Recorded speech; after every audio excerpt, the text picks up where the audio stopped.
हमने अंडरस्टैंड किया outbound marketing क्या होती है और हमने अंडरस्टैंड किया इनबाउंड मार्केटिंग क्या होती है। अब मैं चाहूँगा कि हम इसको साइड बाय साइड कंपेयर करें और ये देखें कि आउटबाउंड और इनबाउंड में एग्जैक्टली डिफरेंस कहाँ पे आता है।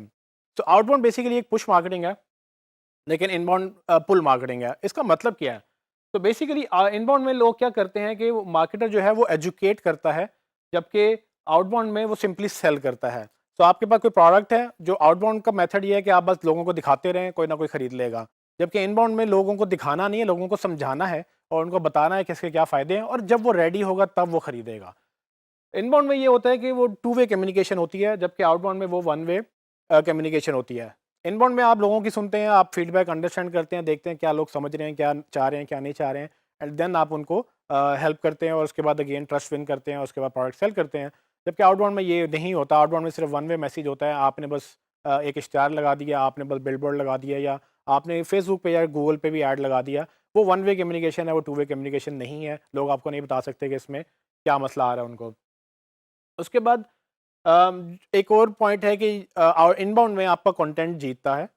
जितना अच्छा आपका कंटेंट होगा उतने ज़्यादा लोग आप पे कन्वर्ट होंगे। सो आपको सेल भी नहीं करना पड़ता। अगर आप अपना कंटेंट अच्छा कर लें, आप अपने प्रोडक्ट के बारे में वीडियो अच्छी बना लें, आप उसके बारे में आर्टिकल अच्छा लिख लें, ब्लॉग अच्छा लिख लें, तो लोग खुद ब खुद आएँगे आपके पास और खुद ही कन्वर्ट होने लग जाएँगे। आपका कंटेंट अच्छा होगा तो आपकी प्रोडक्ट ज़्यादा बिकेगी। लेकिन आउटबाउंड में कंटेंट पे फोकस नहीं होता, बजट पे फोकस होता है। बजट जितना ज़्यादा होगा उतना ज़्यादा आप विन करेंगे। जितना ज़्यादा आप लोगों को दिखाते रहेंगे, जहाँ-जहाँ दिखाते रहेंगे, वो प्रोडक्ट विन करती रहेगी, क्योंकि उस लोगों के ज़हन में होगा कभी ना कभी कोई ना कोई बाय कर लेगा। फिर आखिर में जो मार्केटर है, इनबाउंड मार्केटर, वो लोगों से परमिशन लेके बात करता है। वो पहले आपसे वो आप अगर आप मार्केटर हैं तो आप अपनी ऑडियंस से पहले रिक्वेस्ट करेंगे कि अगर आपको ये ई बुक चाहिए तो डाउनलोड करें। डाउनलोड करने के लिए आप ईमेल साइन अप करवाते हैं और उनको नाम पूछते हैं, उनके बाकी डिटेल्स पूछते हैं। जबकि आउटबाउंड में जो है वो सिर्फ़ और सिर्फ़ वो इंटरप्ट करता है एक्सपीरियंस, कि वो परमिशन नहीं लेता। अगर आप टीवी देख रहे हैं तो आपको पूछा नहीं जाता कि हम आपको ऐड दिखा दें, बस आपको ऐड दिखाया जाता है। आप अखबार पढ़ रहे हैं तो आपका वो स्पेस जो है अखबार की, वो आपको वहाँ पर ऐड दिखाया जाता है। बकिया खबर आप बाकी अगले पेजेस में जाके पढ़ते हैं। और अगर आप फेसबुक में या दूसरे चैनल्स के में जहाँ पर एड्स चलते हैं, गूगल की भी बात करें, तो वहाँ पर भी आपसे इजाज़त नहीं ली जाती। सो ये बेसिकली ये मेजर डिफरेंस है इनबाउंड में और आउटबाउंड में। और आने वाला वक्त इनबाउंड का इसलिए ज़्यादा है क्योंकि लोग मैच्योर हो गए हैं, लोग अब कॉन्शियस हो गए हैं, वो नहीं चाहते कि आप उनको एक्सपीरियंस डिस्टर्ब करें।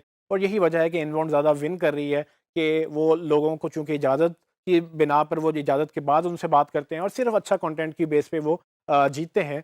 तो ये सारी चीज़ें जो हैं अब आहिस्ता-आहिस्ता दुनिया में डिजिटल जो है वो इनबाउंड की तरफ जा रही है। और ये मुझे इसलिए पता है कि तकरीबन 10 साल से मैं लोगों से काम, मतलब इंटरनेशनल लोगों के साथ, इंटरनेशनल कंपनी के साथ काम कर रहा हूँ। और वो लोग बिल्कुल भी पसंद नहीं करते कि उनको कोई डिस्टर्ब करे या वो किसी को डिस्टर्ब करें। तो बेसिकली पाकिस्तान में भी आहिस्ता-आहिस्ता इसका रुझान आ रहा है, लेकिन अभी ज़्यादा नहीं आया। अगर आप अच्छा मार्केटर बनना चाहते हैं तो आपको भी इनबाउंड की बहुत अच्छी ज़रूरत है। मैं आपको इसको एक एग्जांपल के साथ समझाना चाहूँगा, आपको फिर ज़्यादा अच्छा समझ आ जाएगा कि बेसिकली इनबाउंड और आउटबाउंड कहाँ डिफरेंशिएट करता है। तो एग्जांपल ये है कि लेट्स सपोज़ कि आप इंश्योरेंस कंपनी है या आपका क्लाइंट एक इंश्योरेंस कंपनी है, जिसके लिए आपने मार्केटिंग करनी है। अब आप क्या करेंगे? एक तरीका ये है आउटबाउंड का कि आप लोगों को जाएँगे, जाके उनको बताएँगे जी ये इंश्योरेंस है और आप खरीद लें। आप बेशक उनको कॉल कर सकते हैं, एसएमएस कर सकते हैं, वो सारी चीज़ें जो आप ऐड के थ्रू चला सकते हैं या ज़बरदस्ती कर सकते हैं, वो आप सब करेंगे।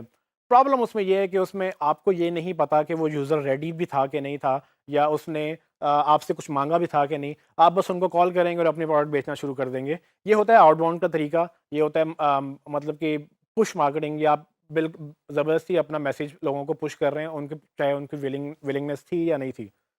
इनबाउंड में ये नहीं होता। इनबाउंड में बेसिकली अगर कोई गूगल में लिख रहा है कि व्हाट इज़ इंश्योरेंस, या हाउ टू बाय इंश्योरेंस, या व्हिच इंश्योरेंस टू बाय, ये सारे वो सवाल हैं जो लोगों को पहले समझने होते हैं।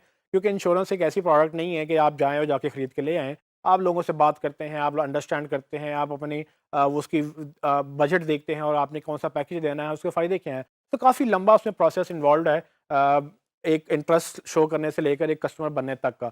ये जो जर्नी है, ये जर्नी आउटबाउंड नहीं कवर कर सकती, ये इनबाउंड कवर कर सकती है। और इस जर्नी में आप जो भी लोगों के सवाल हो सकते हैं इंश्योरेंस बाय करने से रिलेटेड, फॉर एग्जांपल इंश्योरेंस क्या होती है, आप इस पे एक आर्टिकल लिख सकते हैं, इस पे एक वीडियो बना सकते हैं। इंश्योरेंस क्यों ज़रूरी है, इस पे एक आर्टिकल और वीडियो बन सकता है। इंश्योरेंस किसको चाहिए, कौन सी इंश्योरेंस बेहतर है, आपको बच्चों की इंश्योरेंस करानी है, आपको अपनी लाइफ की इंश्योरेंस करानी है। इन सब पे लोगों को जब आप एजुकेट करेंगे, जब वो बंदा रेडी होगा बाय करने के लिए, वो आपसे ही आके बाय करेगा।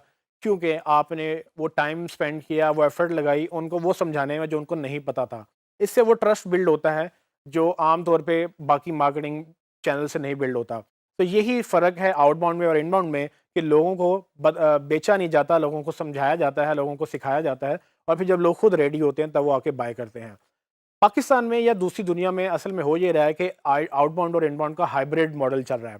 हाइब्रिड मॉडल से मुराद ये है कि वो आउटबाउंड भी करते हैं, मतलब वो ऐड भी चलाते हैं और साथ कंटेंट भी क्रिएट करते हैं, मतलब कि जब कुछ ढूंढे तो वो आपके कंटेंट भी उसको मिल जाए। सो मैं भी सजेस्ट करूंगा कि आप एक मेथड पे मत रहें। आउटबाउंड में ज़्यादा रिकमेंड नहीं करता, लेकिन इसके बगैर गुजारा भी नहीं है। अक्सर प्रोडक्ट्स के लिए, अक्सर बिजनेस मॉडल्स के लिए आउटबाउंड भी उतना ही ज़रूरी है जितना इनबाउंड।